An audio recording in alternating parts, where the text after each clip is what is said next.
என்னடா சாப்பிட்டியா? இப்பெல்லாம் நீ சரியா சாப்பிடுறதே இல்லையாமே. சித்திங்க பூரா உன் மேல கம்ப்ளைண்ட் பண்றாங்க. சாரி தாத்தா. எதுக்குடா? நீ என்ன தப்பு பண்ண? நான் இந்த நம்ம ஊருக்கு வந்திருக்க கூடாது தாத்தா. அபி வந்தது தப்பு. நான் வந்ததுனால தான் கபடி வந்தது. கபடி மேட்ச் நடத்த போறதுனால தான் சிங்கம் சொத்தை எழுதி தர சொல்லி சவால் விட்டாரு. வேற வழி இல்லாம நீங்களும் கணேஷ் தாத்தாவும் அதுக்கு சம்மதிச்சிங்க. எல்லாம் என்னால தான். அப்படின்னு யாரா சொன்னா? எனக்கு தெரியும் தாத்தா. ஒரு சாதாரண கேம்காக இப்படி ஒரு ப்ராப்ளம் வந்ததுக்கு காரணம் நான் தான். என் மேல இருக்கிற பாசத்துல நீங்க அது இல்லைன்னு சொல்றீங்க. Really I am very sorry தாத்தா. எனக்கு இப்படி எல்லாம் நடக்கும்னு தெரியாது. திவ்யம்மா ஆசையை நான் நிறைவேற்றணும்னு அது மட்டும்தான் யோசிச்சேன். ஆனா அதுக்கு இவ்வளோ பெரிய வேலை தர வேண்டியது இருக்கும்னு நான் நினைக்கவே இல்லை. என்ன மன்னிச்சிடுங்க தாத்தா. சேச்சே, என்னடா இது?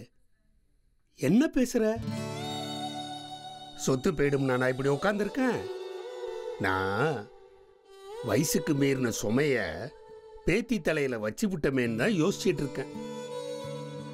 உன் தாத்தாவை பத்தி என்ன நினைச்ச?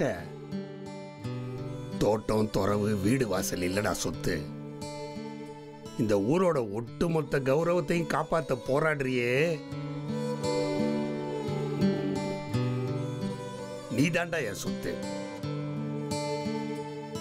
உங்க அம்மா மட்டும் உயிரோட இருந்திருந்தா இந்த திருவிழாவுக்கு கபடி மேட்ச் நடந்திருக்கும். கண்டிப்பா நடத்தி காட்டியிருப்பா. அவ இல்ல, அதனால நீ நடத்துற. அதெல்லாம் ஓகே. ஆனா என்ன? இத நம்பி ஏன் தாத்தா சொத்தை பந்தயம் கட்டினார்னு பாக்குறியா? இதெல்லாம் எனக்கு பிறகு திவ்யாவுக்கு சேர வேண்டிய சொத்து. அவளுக்கு பிறகு உனக்கு சேர வேண்டியது. ஆக இது ஏன் சொத்து இல்லடா, உன்னோடது. நியாயமா நீ யார கேட்டா கிழட்டு பையல ஏன் சொத்தை பந்தயம் கட்டினேன்னு சண்டை போடணும். அதை விட்டுட்டு வருத்தப்படுறீங்களே. தாத்தா ஒன்னு சொல்லுவ கேப்பியா? கேப்பேன் தாத்தா. நீ என்ன பண்ற? கபடியில இன்னும் நாம என்னெல்லாம் கத்துக்கணும், எந்த மாதிரியெல்லாம் விளையாடணுங்கிறதுல மட்டும்தான் கவனம் செலுத்தணும். வேற எதை பத்தியும் யோசிக்கவே கூடாது. சரியா? சரி தாத்தா. நான் கபடியில கான்சென்ட்ரேட் பண்றேன். அது தாத்தா. என்னடா? என் மேல உங்களுக்கு நம்பிக்கை இருக்கா தாத்தா? இப்ப எதுக்கு இந்த கேள்வி? இந்த மேட்ச்ல நானும் என் டீமும் சாத்தமங்கலம் டீமை ஜெயிச்சிடுவோன்னு நம்பிக்கை இருக்கா தாத்தா?